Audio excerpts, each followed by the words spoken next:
10월 29일 상하이 종합지수가 4,000포인트를 돌파했습니다. 이번 기록은 10년 만에 최고 기록이자 1990년 이후 세 번째 4,000포인트 돌파인데요. 에이펙 정상회의 기간 중 열리는 미중 정상회담에서 양국의 무역 갈등 완화 기대감이 주요 상승 동력이 된 가운데 기술 성장주 주도의 기술 불마켓이 상승장을 이끈 주된 동력이 됐습니다. 현지 전문가들은 이번 성과를 단순한 기술적 돌파가 아니라 A주 시장의 가치 재평가, 즉 본격적인 밸류 리레이팅의 신호로 해석하고 있는데요. 앞서 두 번의 대형 불마켓 선례와 비교할 때 이번 상승장은 아직 중반부에 불과하며 새로운 고점을 향해 갈 가능성이 존재한다는 평가입니다. 이번 강세장은 기술 성장주가 주도하는 기술 불마켓으로 표현할 수 있습니다. 반도체, 인공지능, 컴퓨팅 파워, 통신 등 첨단 산업 섹터들이 시장을 끌어올리고 있는데요.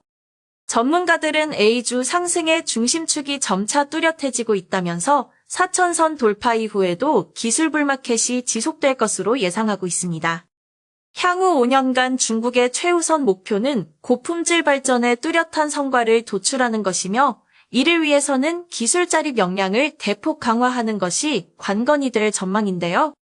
향후 5년간의 경제성장 동력은 기술혁신이 될 것이며 자본시장은 과학기술혁신과 산업의 고품질 발전을 연결하는 허브 역할을 하게 될 것이라는 전문가들의 진단이 나옵니다.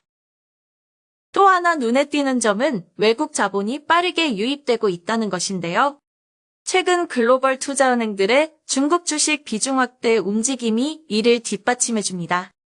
글로벌 투자은행 모건스탠리는 미국 투자자들의 중국 주식에 대한 관심이 5년 내 최고 수준에 도달했으며 미국 자본의 기화는 이제 막 시작 단계일 뿐이라고 평했습니다. 현재 90% 이상의 미국 투자자가 중국 시장에 대한 익스포저 확대 의향을 명확히 표명했으며 이는 2021년 초 이후 가장 높은 수준이라는 설명이죠. 글로벌 시장 대비 저평가된 중국 자산과 미국 금리 인하 기대가 맞물리면서 외국 자본의 추가 유입 가능성이 크다는 진단이 나옵니다.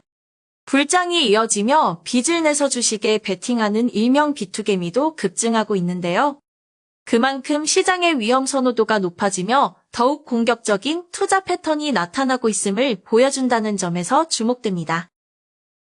시장의 최대 관심은 A주가 계속 오를 수 있을까인데요.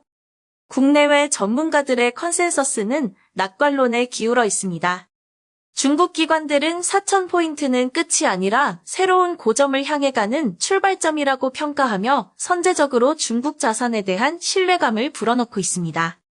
해외 기관들 사이에서도 2027년 말까지 주요 주가 지수가 약 30% 상승하고 2026년까지 MSCI 차이나 지수는 35%, CSI 300 지수가 24% 추가 상승할 것이라는 전망도 나오는데요.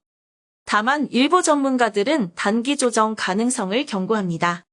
4,000선을 돌파한 이후 차익 실현성 매물이 늘고 기술주 중심의 과열 신호가 나타날 수 있다는 지적입니다.